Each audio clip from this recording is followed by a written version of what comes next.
मेथीची भाजी, बाजरीची भाकर नक्की हातात घेऊन चाललोय कुठं? हा प्रश्न सगळ्यांना पडला असेल. तर आज होता म्हसोबाचा दिवस. म्हसोबाच्या देवाला मी नैवेद्य घेऊन जाणार होतो. त्यासाठी पप्पांनी बनवली होती भाजी. असं म्हणतात की तुमच्या मागे जर विघ्न लागले असतील तर पहिल्यांदा गणपतीला प्रसाद दाखवावा लागतो. पण आमच्या इकडे गणपतीला देखील प्रसाद दाखवावा लागतो, पण म्हसोबाला देखील तेवढाच प्रसाद दाखवावा लागतो.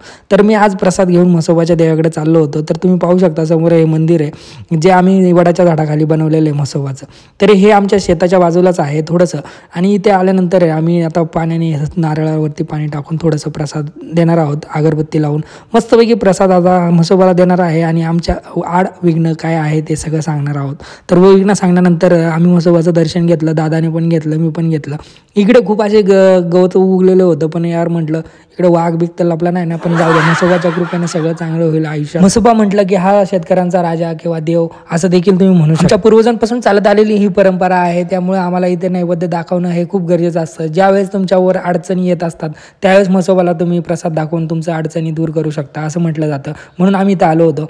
तर खूपच भारी वाटलं यार, बऱ्याच दिवसांनी म्हसोबाचं दर्शन घेतलं. तर आजचा व्हिडिओ कसा वाटला नक्की सांगा आणि कमेंट करायला विसरू नका.